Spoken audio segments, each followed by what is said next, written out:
நீ வந்து என்ன ஆடினாருன்னு கேட்குறதெல்லாம் புரியுது. அவர் கிரிக்கெட் வந்து ஐபிஎல் மட்டும் தான் ஆடுறாரு, அவருக்கு என்ன இன்ஜுரி வரப்போகுதுன்னு கேட்குறீங்க.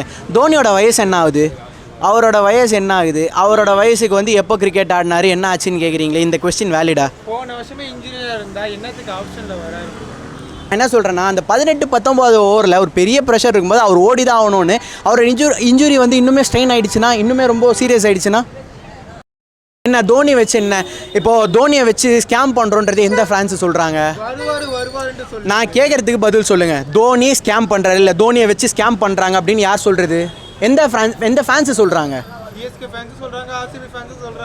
நீங்கள் சிஎஸ்கே ஃபேன்ஸு பார்த்தீங்க அப்படின்னா தோனி வரலன்னு டிசப்பாயின்மெண்ட்டில் இருப்பாங்க. ஸ்கேம்னு யாரும் சொல்லியிருக்க மாட்டாங்க. ஆனால் இந்த ஸ்கேம்னு யார் சொல்கிறா தெளிவாக யோசிச்சு பாருங்கள். ப்ரோ, தோனி வந்து ப்ராக்டிஸ் மேட்ச் ஆடுறாரு, ஆனால் மெயின் மேட்ச்சுக்கு வரமாட்டாரு, ஸ்டேடியம் பக்கமே வரமாட்டாரு. இதுதானே உங்கள் கேள்வி? சிம்பிள். இப்போது எம்எஸ் தோனி வந்து அந்த ப்ராக்டிஸ் செஷனில் இருந்து அவரோட எக்ஸ்பீரியன்ஸ் ஷேர் பண்ணுறாரு, ஒவ்வொருத்தருக்கு என்னென்ன பண்ணும் அப்படின்ற விஷயங்கள் வந்து அந்த ஐடியாலஜி போட்டு போயிடுறாரு. பட் அடுத்த நாள் ஏன் எம்எஸ் தோனி ஸ்டேடியமுக்கு வரலை அப்படின்னா, இப்போ எம்எஸ் வராருன்னு வச்சுக்கோங்களேன், எல்லாம் என்ன பண்ணுவாங்க, எம்எஸ்ட்ட போயிட்டு தலை என்ன பண்ணலாம், இந்த சுச்சுவேஷன் கிரிட்டிக்கலாக இருக்குது என்ன பண்ணலாம் அப்படின்னு கேப்டன் இருக்கும்போது, ஒரு கோச் இருக்கும்போது ஃபுல்லாக எம்எஸ் தோனி கிட்ட போய் என்ன பண்ணணும்னு கேட்பாங்க.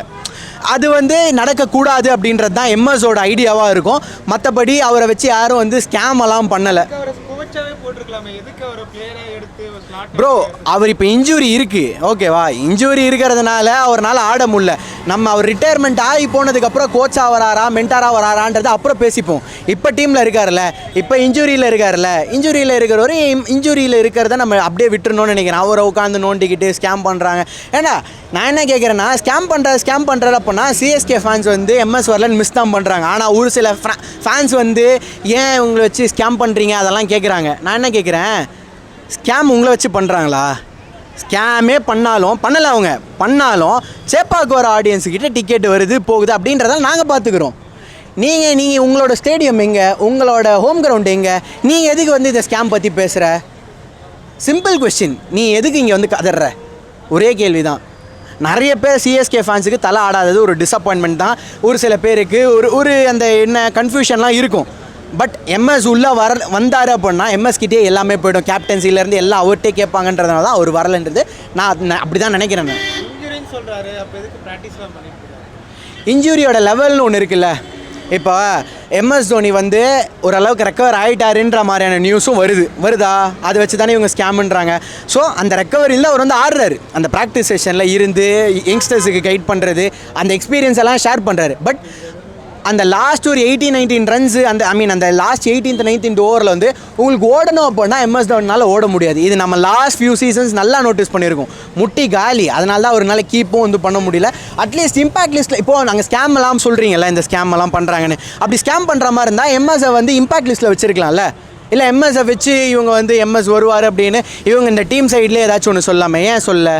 சிஎஸ்கே அஃபிஷியலாக சொன்னாங்களா? நான் என்ன கேட்குறேன், ஸ்கேம் பண்ணுறதா இருந்தால் சிஎஸ்கே அஃபிஷியலாக சொன்னாங்களா தோனி வருவார் தோனி இருப்பார்னு எதாவது சொன்னாங்களா? இல்லை நீங்களா ஸ்கேம் நினச்சா நாங்கள் என்ன பண்ணுறது? புரியல. ரூல்ட் அவுட், அதுதான் சொல்கிறேன். அவர் வந்து ஓரளவுக்கு வந்து ஃபிட்டாக இருக்கார். பட் விச் டசன்ட் மீன் அவர் ஃபுல்லாக ரெக்கவர் ஆகிட்டாருன்னு. இப்போது நீங்கள் பார்த்தீங்க அப்படின்னா கலீல் அகமதுக்கு இன்னும் ரீப்ளேஸ்மெண்ட் வந்துதா? வரல.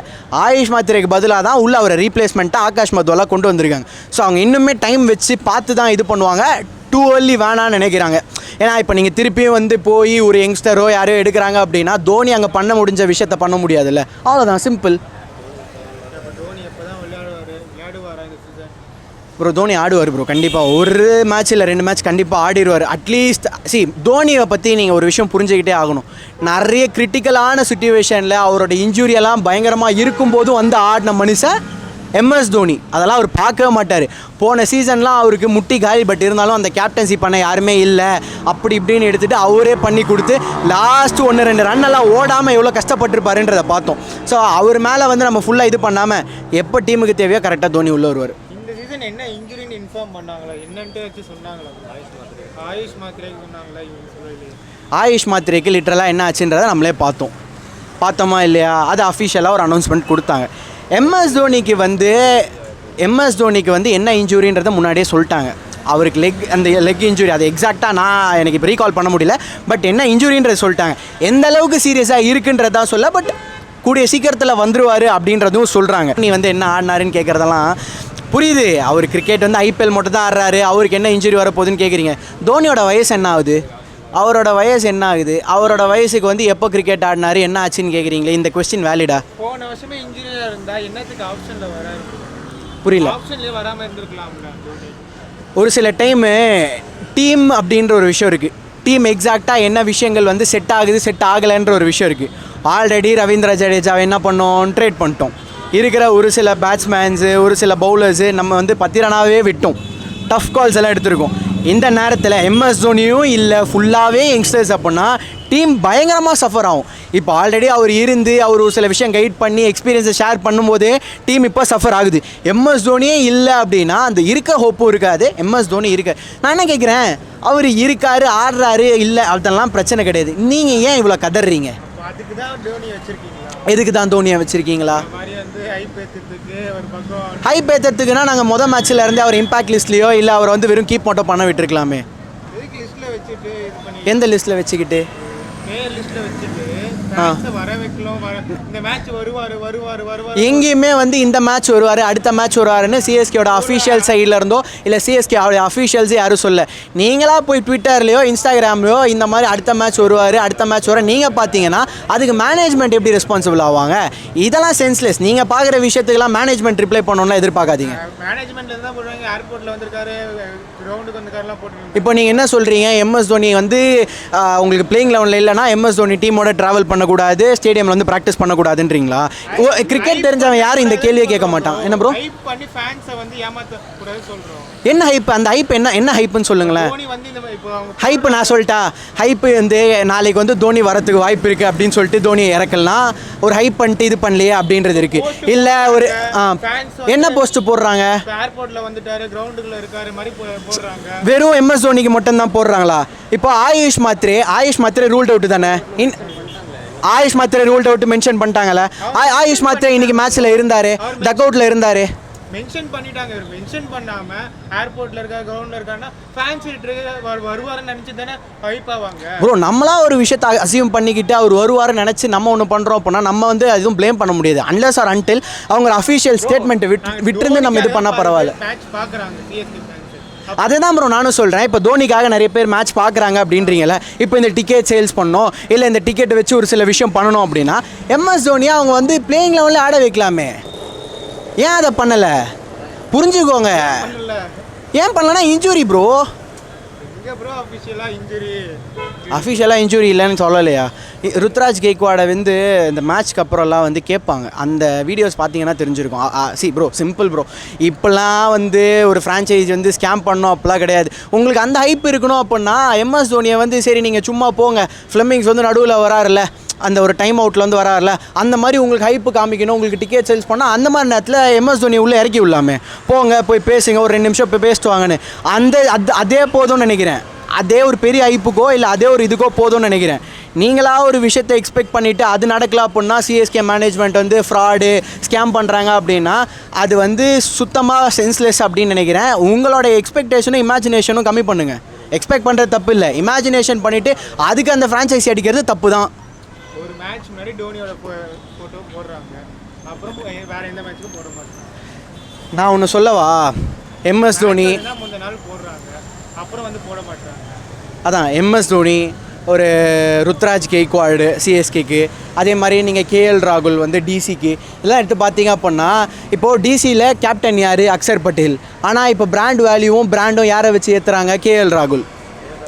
அந்த ஃபேஸ் தான், புரியுதா உங்களுக்கு? எந்த இதாக இருந்தாலும் அந்த ஃபேஸ் வச்சு தான். இன்னுமே உங்களுக்கு வந்து இந்த மேட்ச் போடும்போது ப்ரோமோலாம் வருது இல்லை. ராகுல் வந்து பிளேயிங் லெவலில் விளையாடுறாரு, 7 மேட்ச் ஆச்சு, தோனி இல்லை. எல்லாருக்கும் ஒரு எக்ஸ்பெக்டேஷன் இருக்க தானே செய்யும். எக்ஸ்பெக்டேஷன் இருக்கும் ப்ரோ, வந்தால் நல்லா தான் இருக்கும். எதுக்கு போஸ்ட் போடணும்? என்ன போஸ்ட்டு? என்ன அவர் வராருன்னு போட்டாங்களா? நான் என்ன கேட்குறேன், தோனி வராருன்னு போஸ்ட் போட்டாங்களா? இந்த மாதிரி போடலாம்ல, ஃபேன்ஸ் வந்து இதுவாகுறாங்க தெரியுது இல்லை ப்ரோ. ப்ரோ அவங்க தெளிவாக தான் இருக்காங்க, அவங்க தெளிவாக தான் சொல்கிறாங்க. என்ன ஸ்கேம் ப்ரோ? நீங்கள் ஸ்கேம் பண்ணுறாருன்னா ஒரு அஃபிஷியல் ஸ்டேட்மெண்ட்டை கொடுத்துட்டு அவர் வராருன்னு சொல்லிட்டு அவர் வரலை அப்படின்னு ஒரு விஷயத்தை காமிங்க. ஸ்கேம் பண்ணுறாங்களா? ஆமாம் ப்ரோ, இல்லை ஆமாம் ப்ரோ, சரி ஏதோ அந்த மாதிரி இருக்குது அப்படின்னு ஒத்துக்கலாம். ருத்ராஜ் கெய்க்வாடு இல்லை அந்த டீம் அஃபிஷியல்ஸு ஒவ்வொரு இன்டர்வியூவில் வந்து தெளிவாக சொல்கிறாங்க, கிட்டத்தட்ட ஓகே அவர் எப்போ வேணாலும் விளாடலாம், எப்போ வேணாலும் விளாடலாம். அதுதான் நாங்கள் ஸ்கேம் பண்ணுறோம். இது எந்த பிளேயராக இருந்தாலும் அப்படி தான் ப்ரோ பண்ணியிருப்பாங்க. இது எம்எஸ் தோனின்னு கிடையாது. எந்த பிளேயராக இருந்தாலும் அதான் பண்ணியிருப்பாங்க. விராட் கோலியை வந்து அந்த மாதிரி யூஸ் பண்ணால் கோவப்படுவாங்களா மாட்டாங்களா? விராட் கோலி அப்படி யூஸ் பண்ணால் ப்ரோ கோவப்படலைன்றதான் இங்கே மேட்ரு இல்லை ப்ரோ. நான் இப்பயும் சொல்கிறேன், எம்எஸ் தோனி வராதது நிறைய ஃபேன்ஸுக்கு வந்து டிசப்பாயின்மெண்ட். எனக்கு எம்எஸ் வந்தால் நல்லாயிருக்கும் தான் தோணுது. பட் உங்களுக்கு இப்போ டீம் ஆல்மோஸ்ட் செட்டு. பட் அங்கேயும் வந்து பார்த்தீங்கன்னா ஒரு கார்த்திக் சர்மாவுக்கு பதிலாக எம்எஸ்ஸை கொண்டு வந்தால் அந்த ஒரு 20 ரன் தேரும். பட் கடைசி ஓவரில் ஓட முடியுமா அவர்னால, அதுதான் கேள்வி. அது ப்ரோ இது ஒரு இண்டிவிஜுவலோட இது நினைக்கிறேன், எம்எஸோட கால் நினைக்கிறேன். அவர் வந்தாருன்னா கடைசி ஓவரில் ஓட முடியுமா நீங்கள் அப்போ எதுக்கு விளையாடணும்? எதுக்கு விளையாடணும் புரியல. கடைசி ஓவரில் ஓட முடியுமா நீங்கள் கேட்குறீங்க, அப்போ எதுக்கு விளையாடலாம், எதுக்கு அவரை எடுக்கலாம்? ப்ரோ இது டோட்டலாக அந்த ஃப்ரான்ச்சைஸி அந்த பிளேயரோட முடிவு. இப்போது என்ன கேட்டிங்க அப்படின்னா அந்த லாஸ்ட் ஒரு 2 ஓவரில் ஓட முடியுமோ என்னமோ தெரில. அவருக்கு வந்து அந்த நீ இன்ஜுரி லாஸ்ட் 2 சீசனில் இதுவாக இருக்குது அப்படின்னு நான் சொல்கிறேன். நான் எம்எஸ் தோனி கிடையாதுல, இல்லை நான் எம்எஸ் தோனியோட பிஏவா? எம்எஸ் தோனிக்கு இதுதான் நிலமை, எனக்கு புரிஞ்சபடி இதுவாக தான் இருக்கணும் அப்படின்றத நான் சொல்கிறேன். அங்கே டீமுக்குள்ளே என்ன டிஸ்கஸ் போவோம், என்ன இதாகும், என்ன ஓடுறாரு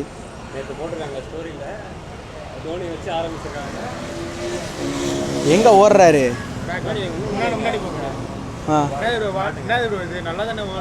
அவர் கூட யார் ஓடுறது? அவர் கூட யார் ஓடுறது? இவரோட யார் ஓடுறது? எம்எஸ் ஓடுறாரு, ஒத்துக்கிறேன். எம்எஸ் கூட யார் ஓடுறது தெரியாது. சரி, அவருக்கு என்ன வயசு இருக்கும்? அங்கே எம்எஸ் தோனி ஓடுறாருன்னா எம்எஸ் தோனி கால் உடஞ்சிருக்குன்னா யாரும் சொல்ல, எந்த அளவுக்கு கம்ஃபர்டபுளாக இருக்குது அதுதான் இங்கே கதை. புரியுதா? இப்போ ஆயுஷ் மாத்திரைக்கு வந்து ஒரு ஸ்ட்ரெயின் இருக்குது அப்படின்னு சொல்லிட்டு அவர் லெக்கில் ஒரு இன்ஜுரி அப்படின்றதுனால ஆயுஷ் மாத்திரைனால நடக்கவே முடியாது, ஆயுஷ் மாத்திரைனால ட்ராவலே பண்ண முடியாதுன்றது இல்லைல்ல. நான் முட்டைலாம் கொடுக்கல ப்ரோ. நான் முட்டு கொடுக்கறது இந்த அளவுக்கு மொக்கையாலாம் முட்டு கொடுக்க மாட்டேன். நான் முட்டு கொடுக்கணும்னா பெருசாகவே முட்டு கொடுப்பேன். எனக்கு அந்த அளவுக்குலாம் தேவை கிடையாது.